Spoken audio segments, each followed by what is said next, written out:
Hello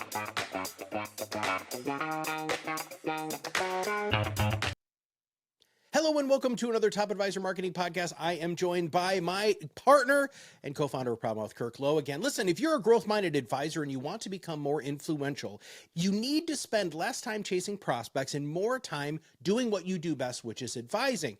And the best way to do that is to accelerate your influence. You have to have the opportunity to scale your communication to make it so that people can like, know, and trust you when it's convenient for them. And when you do that, it is a freaking game changer. But there are three aspects that you have to keep in mind when we talk about accelerating influence. One, it actually takes effort and work. Number two, it's never going to happen on your timeline. And number three, you have to make sure that you have the right mindset and the right outcome. So Kirk, welcome to the show. Gonna be a doozy today. Ooh, doozy. Where is that in the dictionary?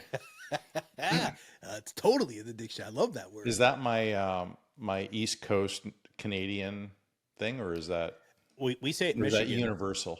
I think it's. I definitely don't hear that much in the South, but I definitely hear it here in the Great White North. Doozy. Okay. Yeah.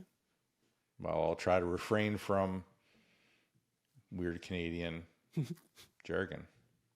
No, dude, you need to lean into the Canadian. Lean into it. All right. So where do we begin today? Well, dude, I got to ask you a question right out of the gate here, because you get to talk to and meet with so many influencers. You're on their podcasts. They're sometimes they're on your podcast. You see what I did there, right? That was smooth. That was very smooth. So honestly, you've interviewed thousands of experts, and how many would you say have achieved authority level influence versus celebrity level influence, or maybe even are still living in expert and level status? Well, I think what we need to let's do some operational definitions here so that everybody understands. So we've got 4 stages of influence here at ProudMouth. We got apprentice, expert, authority, and celebrity. So an apprentice is that nobody's really paying attention to who you are. You kind of have begun the journey, but people aren't picking up the phone and saying, "Oh, it's Kirk Lowe," right? Expert is people are actually paying attention to you. This is where most of you are. Most successful financial professionals, they are really in what we refer to as the expert phase. People know who you are, but it's not scalable. You're still having to do an enormous amount of shaking hands and kissing babies. It just doesn't really have the scalability. And then we talk about achieving escape velocity, and part of that is moving into authority. And this is when people are actually really paying attention to you.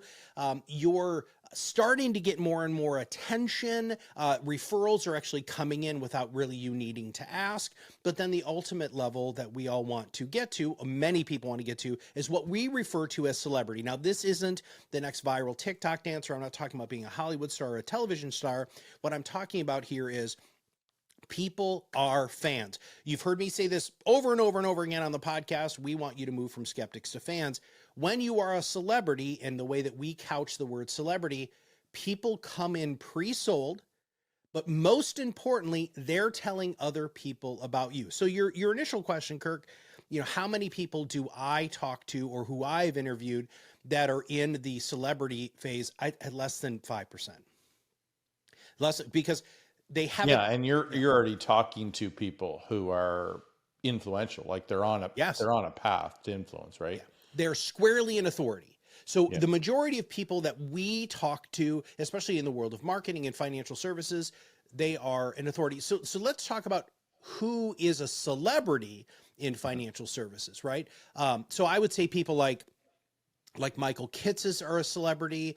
I would say, like Dave Ramsey's, the Susie Ormans of the world, the Rick Edelmans of the world, the Ken Fishers of the world, Ron Carson's of the world, because their marketing has been so consistent over time that people come in and they're like, well, I use Ken Fisher. Well, of course I use Ken Fisher. He's everywhere all the time.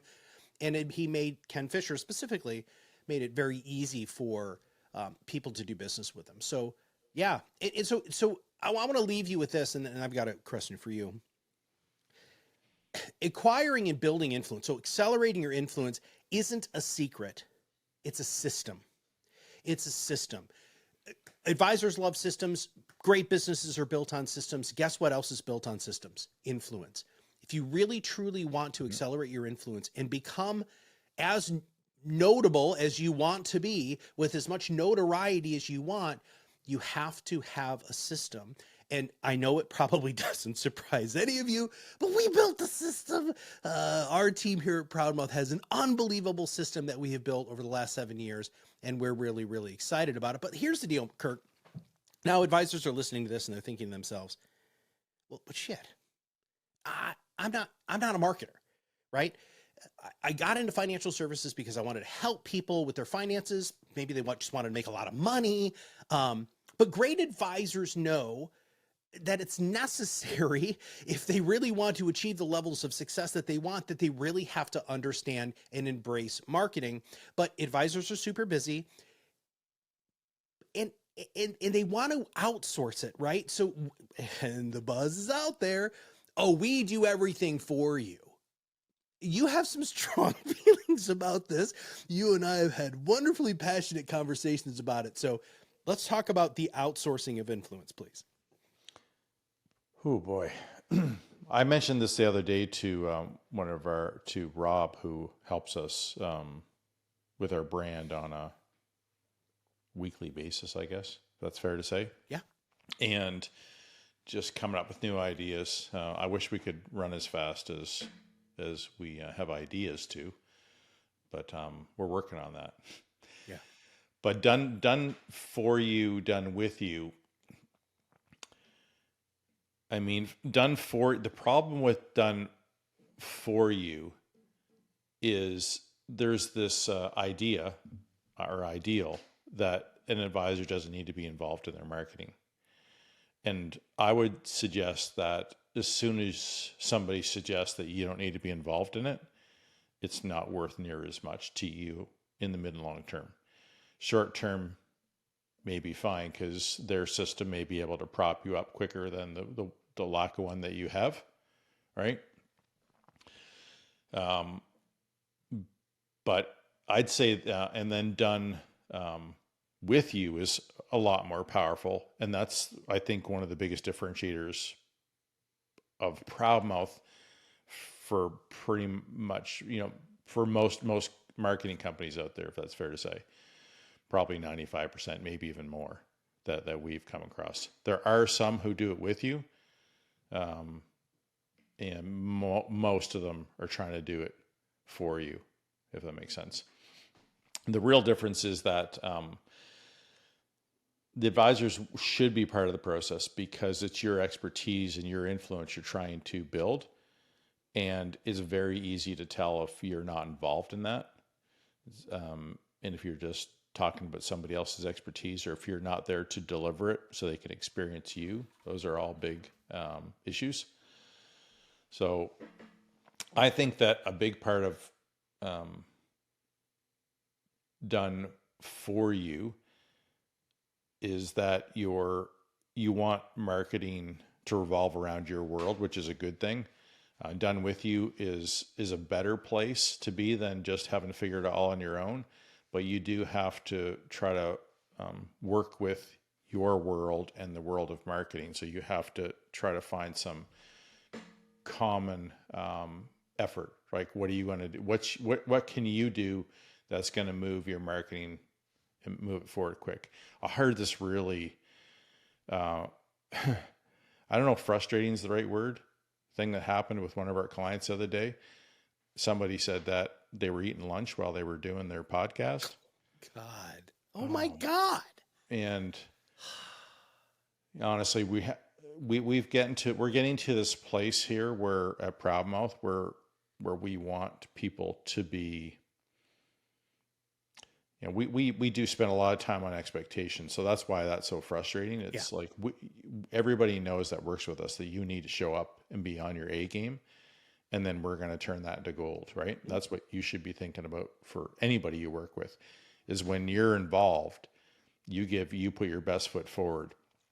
And the thing about this is if you're going to spend money, any money, and you're not fully engaged, you're not going to get anything. You're not going to get what you could and need to get out of it. And therefore you're just choosing to fail. So, we know that influence is a journey. Like you said, it's a system, and influential advisors use it knowingly or not, this kind of system. So, and we know that the system is everything because we know that advisors with a plan are always more successful. Mm-hmm. Don't have to give you the specific stats. Everybody knows this. You've all read all the marketing benchmark studies that happen in this industry. Advisors with a system are always more successful. So the plan first and then the system to push that plan forward. Advisors who are efficient get to spend more time with clients. So if you have a system that frees you up once you get it built, that's the power of owning your own system. Or working with somebody else's system, but you still being involved. And advisors who figured out marketing own the growth in this industry, and they're just getting started. Yeah. So anybody who owns their own system, so their own expertise flowing into their own system over time, and who keep building and building on the system as they have wins, those people own their audiences in this industry, and those people are growing their audiences. And not everybody can grow their audiences at the same time, right? So just think about who's growing their audiences and who's growing their own system, and think about when you need to start thinking about that, or when you need to take your system to another level. The competition is coming. If you don't think so, you're not paying attention. Go to any conference, influence, expertise, digital marketing. They're all at the forefront of every conference talking about marketing. Every conference. And yes, AI and all those things are happening to make systems come together more quickly, more efficiently, but it doesn't matter. It's the same strategy. You've got to follow, pay attention to what we're talking about, pay attention to what's being talked about at the conferences, and figure out who can help you or who can set you up for success. Yeah. And don't delay on that. There's a little reference here to talk about the Halloran. The Halloran Hong app. So you said something in it while you were saying it, it just really triggered something that Halloran Hong said. So we just released this episode a couple of weeks before we just were recording this one. And you said something, Kirk, that I really want to highlight here, which is when an advisor's not involved in their marketing, the advisor's personality isn't infused in the marketing. And Halloran talked about that, how it's so important for you to have that personality built into your brand. And you as a branding expert have talked about that forever, right? We want to make sure that the brand really does reflect the advisor. So I wanted to bring that up just because it was very top of mind, and you just totally triggered that in my brain. I'm going to give you I got asked this really great question, or we did yesterday by our team. Who's working on content all the time with us. You notice I didn't say for us. Yeah. So I'm talking to the listeners. They can't answer me, but thank you for jumping in for them. Anyway, they asked me, how did, it was Allison actually. She asked, so it wasn't our content creators, it was just somebody in the company asked, how did we come up with the name Pod Rocket for our academy? Oh. And so I was explaining, I'll explain to our listeners here, that when we were working on the ProudMouth brand, momentum was a big part of that. How do you create momentum? What are we really doing for people? Then we got to the academy and talking about naming that, which was after, like a year after that, ProudMouth was born or conceived. And Rob shared this story about, for him, it was kind of an analogy, like influence is kind of like a rocket ship trying to leave Earth's atmosphere. Until you hit escape velocity, you cannot push through, a rocket cannot push through the Earth's 7 atmospheres. Mm-hmm. 7 was a really convenient and serendipitous number of atmospheres for us. That was great. Because we have 7 rocket boosters, which help you push through those atmospheres. Those are the atmospheres you're pushing through. Anyway, but escape velocity is really interesting. If you've ever seen a rocket ship trying to take off, the thruster, like it doesn't even start moving until it has enough power generated, right? So you have to overcome the inertia, and then you have to push through those atmospheres. So it's the same thing with influence. You have to get enough influence moving in the right direction to start moving through the stages from being an expert. Most advisors that we talk to are experts. Yep. Who want to become authorities. They think they can become an authority in 3 to 6 months. I think that's why so many people expect to get results like in the first quarter or first couple of quarters. Just think about how long it actually takes to build influence. Absolutely, there can and should be wins along the way. Yes. But it's mind-boggling still with all the thought leadership that we're sharing. I think really good mindsets that we're trying to help build in this industry. Still think that things can happen in a short amount of time, or that's the sole expectation. Now, our clients, for the most part, don't think like that, and that's why they're leaders and they're innovators and they're trying new stuff. And the ones who can figure, how to do more and more stuff, they just win more and more. And it's so obvious that influence doesn't choose you, but you choose it. If you ever heard us say that before, you choose to pursue this. You choose to do marketing the right way. You choose to put the time and effort in for years to win and own a system, right? And to build an audience that adores you and ends up marketing for you. You choose all those things. Think about where we're at as a company.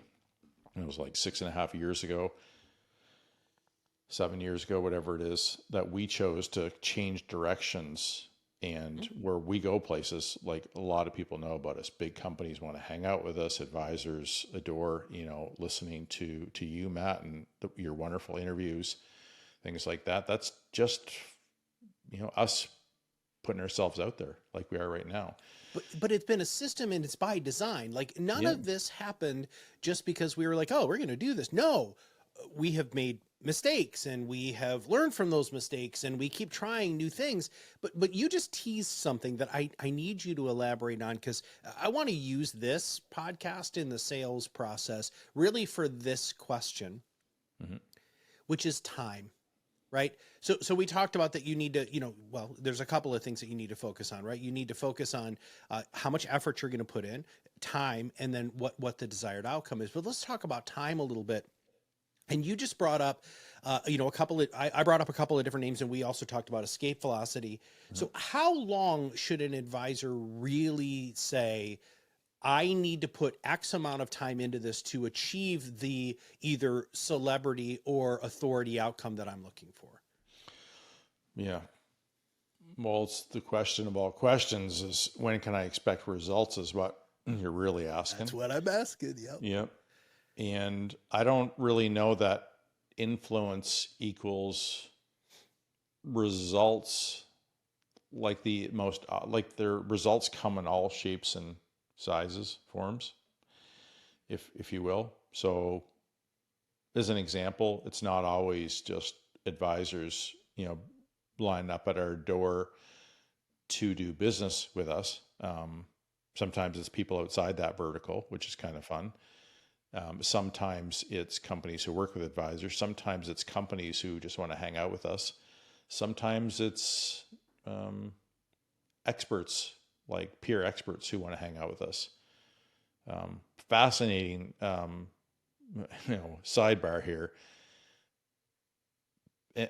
Experts who also peers who work with advisors, when they come on our show, typically have significant influxes of opportunities after hanging out with us. I don't know what that says, but it's pretty consistent and it's pretty powerful. And I think it's one of the things that ProudMouth tries to do is we try to bring you guys value. It's not always us winning. It's other people that hang out with us that win a lot too. So we don't, we try to find the best people and a good diversity of ideas. Yep. To help you guys move forward, our audience. I hope you guys understand, that how much we care about doing that, how important it is for us to serve you and help you. And I guess that's why our listenership just keeps growing. So thank you for that. But, we know that a big part of that is just us trying to do the right thing for you. Anyway, how long does it take? I am not getting around this question. That was a good The try. reality It was a nice is dance it takes, there, dude. I'd say a minimum of 2 to 3 years just to get like some momentum going, like real momentum going. Can there be wins along the way? Absolutely. What form do those wins take? How do they reveal themselves? Really differs. Some of the biggest wins, and we've talked about this many times on this show, is our return on influence, our ROI. Some of it's just being much better professional. Those are some of the wins that I find it fascinating that more advisors don't think about just doing a podcast to become better at their craft. And yeah, I know there's an expense to doing a podcast if you want to push it out there and do it well. Mm-hmm. But I don't really know. There's hard to put a value on just being a better pro, like being better at communicating, coming up with better ways to communicate. It all happens here. Our preparation for this episode, and I'm not following the script or outline as much as I should be, is really important. But that some of the gold comes when you veer off the pathway a little Absolutely. bit. 2 to 3 would be the absolute minimum. But I really think it can be like as much as 8 to 10 years. And that might scare a lot of people. But I'm going to tell you this, anything that you've done in your life and put a lot of effort in, and when you get to 10 years and you look back, you know how much work it is, but you know it's worth it if you do it the right way, if you follow the system, if you buy in, commit to it. If you're 10 years into something and you're not that impressed, take a look and think what you could have done better and start doing that now. Right?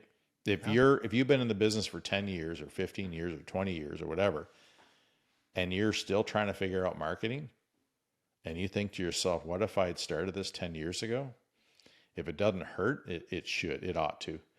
So don't have that pain in the next 10 years, and stop being scared of something that is 10 years. 10 years is a long time. It's a long time to have not done the right thing too. Yeah. I think it's a lot longer if you're not doing the right things. So you got to figure that out, but it can take longer. Some of the people that Matt mentioned have been building their influence for 10 to 20 years. Yeah. Before they really, really hit it. And I would say we're border, we're at celebrity, or you are as the face of our company, but face and voice of the company, whatever. I love your face. I like your voice too. They're both, we want to reach higher and higher. Right. So, you got to put the effort in, right? You got to choose influence. You got to choose that pathway and hit it. Be aware of all the wins along the way, not just the revenue wins, and they'll be there if you do the right things. But there are some things that we're learning, Matt, as we go along here, that the wins aren't always the people who get the most outcomes. They have things in their world that they commit to, and it makes a difference. And I think one of the most important things is showing up prepared for a podcast. Well, it's the reality, right? And I think that's really why I asked you the question is I want people to have a realistic expectation of how long this takes. Yeah, absolutely. I remember the Indigo Marketing had done a top 41 top influencers, and you were on that list, right? Yeah. And some of the other people on that list, if you asked any of them how long they've been doing it, none of them are going to say less than 5 years. It's not even none close. No. And most of them are going to say we're still on that journey to hit celebrity, and some of them are already there. And anyway, does it sound daunting? Well, I guess it does. Well, Just get We're started. talking about celebrity though, Kirk. I mean, and that's Yeah. the vital thing here. There are some people who don't want to have that level of notoriety. They want to achieve authority where people are paying attention to them. People like, know, and trust them. They're getting good referrals. They're growing their practice, and they're actually stop being the best kept secret in the area. There is a big difference, you know. So you've been doing this. You've been doing this for a while, but how does it? How do the wins? How does it feel to you? Does it feel? What was it easy along the way? Did you get like? Is it like how does it feel having gone from, the first time you and I said, well, let's start a podcast before this even became a business, before we became partners, to today? What's the journey been Well, like here's the for deal, you? dude. There was 10 years before you and I ever started hanging out, right? I mean, the first time, so I have it, I don't know where it is. Now I'm looking at my office. My first Horse's Mouth article was in 2007. So my influence journey began then. I was on the top 10 list, and I was talking about communication skills and what you could learn from Led Zeppelin. So I haven't actually changed that much from my messaging. I still talk a lot about communications, but it's been 16 years, right? 16 years before I would. And the funny thing is, there are some places, Kirk, where I feel like a celebrity, and it's actually really, really cool. And then there's other places that nobody has any idea who I am at all and have rarely heard of ProudMouth, right? Which is interesting because I don't know if I sent this in our chat this Yeah. morning. We're in the top 3% of all podcasts. Did you know that? Like, Yeah. we're in the top 3% of all. That's all podcasts. That's not just in financial services. That's not in marketing. That is because we have put in the time and the work. Now to put this into perspective, Michael Kitces' podcast is in the 0.5%, right? So, but again, he has fans. Michael Kitces is a celebrity in financial services. Mhm. Samantha Russell is a celebrity in financial services. But it did take a long time. And I mean, from this first speech to the first Horse's Mouth article to, I mean, I've written 2 books. I'm working on the 3rd book now.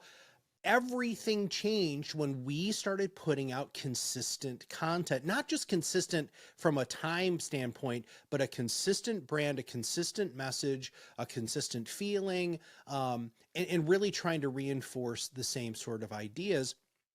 There are absolutely times where people come in and they feel like they know me. And Mark tells the story in almost every sales call about the first conference that he went to for the FPA. But here's the deal. I, unlike many people, want to be that celebrity. I'm motivated that way, right? I've always wanted to be the face of the company. I'm the guy who wants to be on a stage in front of 10,000 people. I'm that guy, right? There are many people in financial services or people we know who don't, that they're entirely fine with actually getting to authority and just cruising there. And you can have a great business in authority, but it's still 4 years. 4 years from a stop to actually being able to start feeling like you're an authority. Yeah. I agree. I was thinking it's kind of interesting about celebrity status is it feels like that means mass acceptance. And that's not really what defines celebrity status. It's people are telling other people to pay attention to you. And so we're definitely there. Sometimes you get caught up in this idea, well, we're not, everybody doesn't know about us. That's what we think about celebrity, right? But there's celebrities. I went to a concert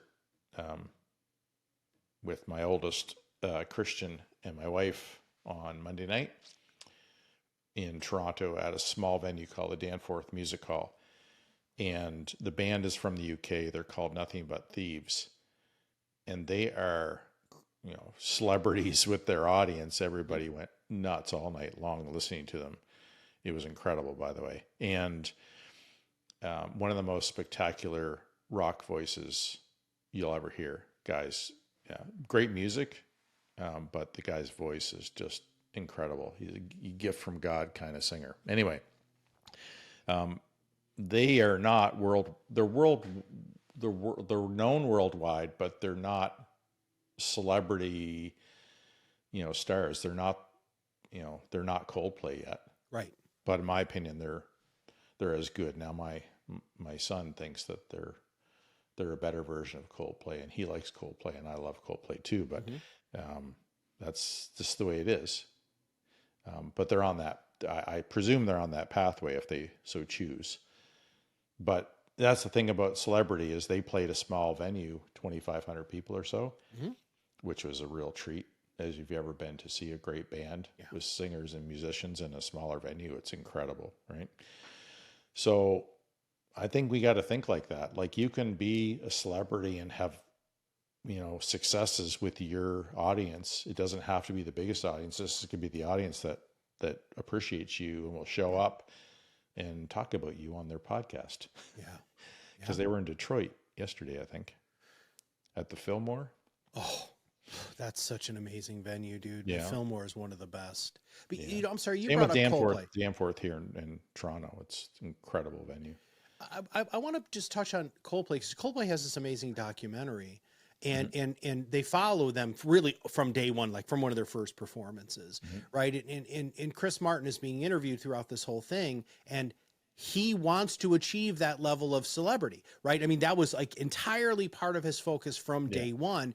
But if when they interview the other band members, they didn't want that, right? That's why they don't really say much. Chris is the one who talks for all of Coldplay, but I'm talking like I know the guy. But it's fascinating the journey that they went on and how long it took them to achieve that sort of authority and then into celebrity, which was just under 10 years, right? And so for those people who are listening right now, if you want to stop being the best kept secret in your area, if you want to make sure that you're actually rising above the noise to be your own loud, you're making a real difference in your community, and your marketing starts feeling like it's working for you instead of you working so hard for your marketing, everything can change. And even if you just want to stop at the authority level and celebrity is not within your purview, you have to have a system. And this is going to be probably the hardest I pitch this ever in our entire life on this podcast.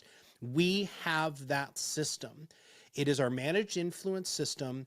It is 2 podcasts a month. We have all sorts of magnificent benefits, all sorts of social media. We do some video now. We write great social media posts for you as the advisor, but you have to be involved and sprinkle your greatness, your personality into everything that's done.